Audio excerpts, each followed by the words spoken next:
Can you see my screen? Yes, yes, very clear. Yeah, please go ahead. Thank you. So today, my name is Brandon Foggy. I'll be presenting along with Adil Youssef, and our topic is dense convolutional neural networks. So first, we're going to give a brief review on convolutional neural networks, as we discussed earlier in this term with Dr. Ma. So convolutional neural networks are feed-forward networks, which, as we all know, have been known for being great for image classification. And the architecture of convolutional networks is composed of convolutional layers as well as pooling layers. In these convolutional layers, they contain filters that create feature maps, which then are output to the pooling layers, which down samples and reduces the size to get input into the next convolution layers. The cons of these convolutional neural networks is that the deeper the network gets, the more input info, as well as the gradient in the back propagation washes out. Deeper CNNs also have more parameters and are prone to overfitting. So as a solution to that problem, well, first, this is just the overall example of what the conventional architecture of CNNs are. As you can see, you begin with an input image, goes into the convolutional layer, which then goes into the pooling layer, and you can repeat that as many times as you want to, where then the images then gets flat and out, put into the fully connected layer, and your prediction gets output. So as a solution to the overfitting problem, as well as gradient washout, Densenet was created. So what is Densenet? Densenet is a convolutional neural network, which is almost has the same exact architecture, except in the Densenet, dense blocks are actually added to this architecture. In these dense blocks, there's multiple layers depending on the overall layer of the neural network. So below is a picture of a 5-layer dense block, which has a growth rate of 4. So what is a growth rate? So K, which is the feature map of the output and convolutional layers, is the growth rate, which acts as the global state of the network and controls how much each layer contributes to the end result. So what this is pretty much doing, which is different from the regular convolutional neural networks, is that, as you can see here, each layer gets the subsequent data from every other layer and passes it forward, as well as its own information. So it fixes the gradient washout because you always get the preceding information as well as the new information. And you can control the new information by the growth rate, which is manually selected by the user. In this picture, the growth rate happens to be 4. Densenet architecture. So this is different Densenet architectures. As you can see, there's a Densenet 121, 169, 201. I believe this one is 264. So those numbers are just indicative of the layers of the Densenet. And these layers are just a feed-forward network framework of how the Densenet is structured. So first you take your input image, passes it to the convolution image, which then is passed to the pooling layer, which reduces the convolution layer, which then gets passed to the dense block, which is composed of, if you can see these blocks here. So the dense blocks, this number 6 is the number of layers inside of each dense block. And the layers all go through what is called a bottleneck layer, which is composed of composite functions, which are the batch normal, the ReLU, and convolution layers, which first gets put by a 1-1 convolution layer, then gets passed through a 3x3 convolution layer. And then you go through the normal convolutional neural network layers, which are the transitional layers, which pretty much halves the size of the image in the feature maps. So we'll get a better look at that as we go forward in this next image. So Densenet architecture. So if we can go through this first image here, this first row would be an example of the width and depth. So 3 would be the depth. So your RGB. The 224 would be the width and the height, and C, D, T pretty much are for your convolution layers, your dense layers, and your transition layer. So from this first row, we can observe that from every dense layer to every transition layer, that the size dimension, so the width and the height get halved, as well as the feature maps also get halved. And within each dense blocks, you add the input plus the growth rate times the number of the actual layers. So in this certain dense block here, 64 would be the number of input feature maps, 32 would be your growth rate, and 6 is the number of layers inside of each dense block. So if we go one step down, this is the actual layers inside of each dense block. So within each dense block, there's a certain amount of layers, which you can choose as well. This one happens to have five layers. So 1, 2, 3, 6. Sorry, this one has 6 layers, and each one has the growth rate of 32. So it takes in the input of the prior layer plus adds 32 new feature maps. And then it gets output into the transition layer, which then has the output of that dense block layer. And if we go one step lower, we go from the dense blocks layers to what's going on inside of each dense block layer. So within each dense block layer, if you remember that architecture graph that we showed on the prior page, within each dense block layer, the input information gets put into the 1x1 convolutional layer, which is composed of that composite function, which is also called the bottleneck layer, which is composed of the batch normalization, ReLU, and the convolution. This reduces the input size to be input into the 3x3 convolution, which then adds that 32. Well, in this case, the growth rate is 32. So it adds those 32 new feature maps, and then that output is concatenated with the input. So you can see the formula right here of what's going on inside of each Densenet layer. So inside of each Densenet layer, every layer builds its own feature maps, but it also adds on to the input. So no information is ever lost. And comparatively, we can go through it here. Above that, you see the Resnet, the Resnet function, which is a really good convolutional neural network as well. They don't concatenate their actual functions. They just add to it, which causes some issues because you lose data as you go along the network. While with normal convolutional neural networks, you have the same function, just you don't have this plus the input. So you just have a feed forward network which as you go deeper loses values.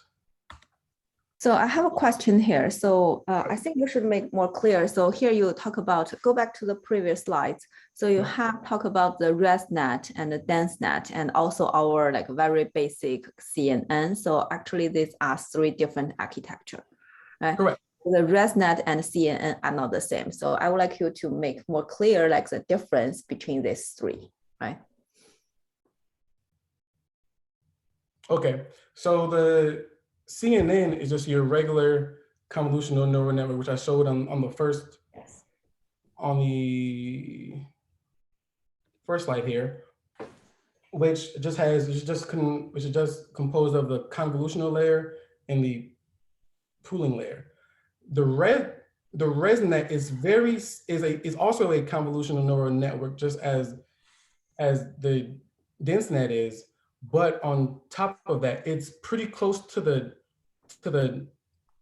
Densenet, where it does add, and it kind of does the same thing where it tries to shorten from the beginning to the end as the Densenet does, but it adds to the functions, whereas where the regular convolutional neural network doesn't. It doesn't intake any of the previous features.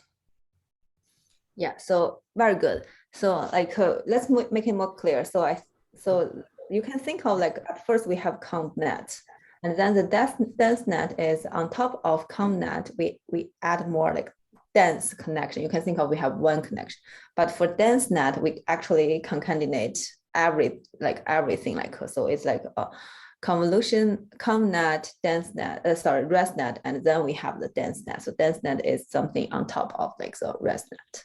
Okay. Yeah, very good. So yeah, make this clear like when you write your report. So I think we should like add some comments to this. Okay. Yes. Please continue. Okay, so just a summary of the Densenet. As Dr. Mara just now explained, as you can see with the Densenet layers, the information from the prior layers gets concatenated onto the output of the actual current layer. So every layer gets exposed to every other layer's information. So they all have that a priori info, which reduces washout. And with that, I will pass it to Adele. Yeah, can you hear me? Yes. Yes, so now we will be moving to the variants of DenseNet. In the paper, the author discussed in particular 3 different variants. And so first variant is DenseNet B, or otherwise known as DenseNet bottleneck. And here, actually, the idea is to reduce the number of the feature map between consecutive layer within a dense block. So within a dense block, if the number of the layers increases, then the concatenation can lead to a very large number of feature maps. So, so the idea here is to use 1x1 convolution within a dense block to reduce the depth or channels to 4K. So if like, if on the left side of the figure, if this was the figure, this was the kind of the process that we were doing earlier, that from between 2 layers, there was just a base norm ReLU and the 3x3 convolution. Now on the left side, you can see there's another set of layers, which are base norm ReLU and 1x1 convolution highlighted in yellow, and which can limit your number of channels to just 4K. So this can like help reduce the computational complexity of the model. These bottleneck layers. Then can you explain why it is 4K? Sorry to interrupt. Yeah, there is no such reason provided by the authors, like why this is 4K. I think this can also be, considered as a hyperparameter, and maybe considering the data set, you can maybe change these numbers. Mm-hmm. Okay, good. Now we have Densenet C, or otherwise known as Densenet compression, and here the idea is that between 2 dense block, they put some layers to reduce the number of the feature maps. So, or otherwise you can say at transition layers, they reduce the number of the layers or number of the feature maps. And if initially the dense block contain M feature maps, so now it will contain theta M feature maps, where theta is known as the compression factor, and you can like vary between 0 and 1. So the last variant discussed by the author is Densenet bottleneck and compression. Here, both bottleneck and compression layers are applied. And this variant is actually very computationally efficient, that we will see in the coming slides. Moving on. before going into the experiments, I will go through the datasets and implementation detail. Actually, they evaluated these methods on 4 object recognition benchmark datasets: CIFAR 10, 100, Street View, house number, SVHN, and ImageNet. On all datasets except ImageNet, the Densenet used in experiment has 3 dense block. But as ImageNet is a big dataset containing like a lot of images, so here they used 4 dense block, and the architecture they used, the variant they used is Densenet BC. Stochastic gradient optimizer along with momentum and learning rate scheduling is used to train the network. Then coming on the classification results on CIFAR and SVHN. First, I will clear some aspect of this table, and then we will go into the details. As you can see on the top row, there is a, I'm not sure you can see my cursor. No, we cannot see you. Yeah, we can. Now we can. The plus sign represent the data augmentation. On the top row, you can see, yes, the plus sign. These represent the augmented version of the data sets. And the static, you can see in the columns, like under C10, there's static a few times. If you come down, Brendan, yeah, there are a few statics down there. I think it's your cursor showing. So a few statics represent that these methods are implemented by authors themselves, and then the bold blue represent that the state of the art result or the best result achieved. K in front of Densenet represent the growth rate. And these are the errors that are given here. These are not the accuracy or something. So errors, the minimum, the best. So you can see that if we see Densenet BC with K is equal to 12 with growth rate of 12, you can see it kind of or we see this K is equal to 24, we see that it kind of achieves the state of the art results and on most of all of the data sets. And if we see the parameter efficiency, then this K is equal to 12. Densenet bottleneck with K is equal to 12 only has 0.8 million parameters. And if we compare it with like maybe Resnet with 1001 layers, it has like 10.2 million parameter. So the idea here is that Densenet BC can achieve, or Densenet overall can achieve similar results or better results than the other networks. In particular, they compared a lot of their results with Resnet, because at that time Resnet was the state of the art. So, but with a lot of reduction in feature overall parameters. This was the main idea here. Moving on, then coming to ImageNet error rates. Graph on the left shows on the x-axis we have parameter, on y-axis we have validation here errors. Here you can see like Densenet can achieve on par results with Resnet, but with less parameters. Similarly, on the right, we have on x-axis we have flops, floating point operations per second, and on y-axis we have validation error, and we get the same result. Moving on. This is kind of a very interesting figure presented by the authors by the end of the paper. And the main idea of the Densenet is feature reuse. Like, so the idea is that the number of the convolution layer don't need to have very large number of convolution filters. In commonly we used to have maybe 128, 256, or 512 number of filters in a convolution layer. But here the network doesn't have to have that much number of filters, because it focuses on feature reuse. And by feature reuse, I mean that the layers use the previous features. The current layer will use a previous feature or the knowledge extracted in the previous layer. So what they did, they just to verify this concept, what they did is actually they trained a Densenet and kind of took the average of the weights and for each dense block and kind of represented it in the form of the heat map. So we have now 3 heat maps for each dense block, and on x-axis we have the target layers, and on the y-axis we have the source layers, and the last layer kind of highlighted in black box is the transition layer for first 2 dense block. For third dense block, it's classification layer. So you can see the color is, there's a lot of variations in color, and which highlights that the weights are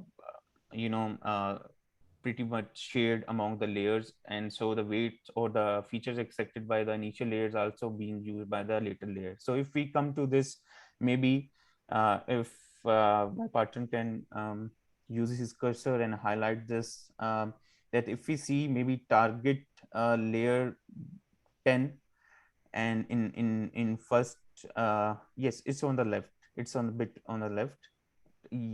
Yes, this red block go up on up, red to the red, yes, on the left, the red block, which is the color in red. So yes, this one. So here you can see that it kind of shows that that layer 9 maybe and layer 11 are sharing a lot of weights, are sharing a lot of weights. This kind of illustrate or second the concept of this Densenet, that weight sharing is there. And similar kind of things can be seen in the other dense blocks. Moving on, just to conclude, the main idea here was to receive or to use the feature map of all preceding layers, and it kind of regularizes the overall feed forward and feed backward operation. And in feed forward, they helps to propagate low level feature map. In feed backward, it helps gradient effectively through the network. So access to all preceding feature map encourages feature reuse, and it makes the Densenet to obtain state-of-the-art results. Moving on, these are just few references that we have consulted. Thank you, Professor. Thank you, everyone. Thank you. Great. Good. So do we have any question here? So I would always encourage you guys to ask questions like either during the presentation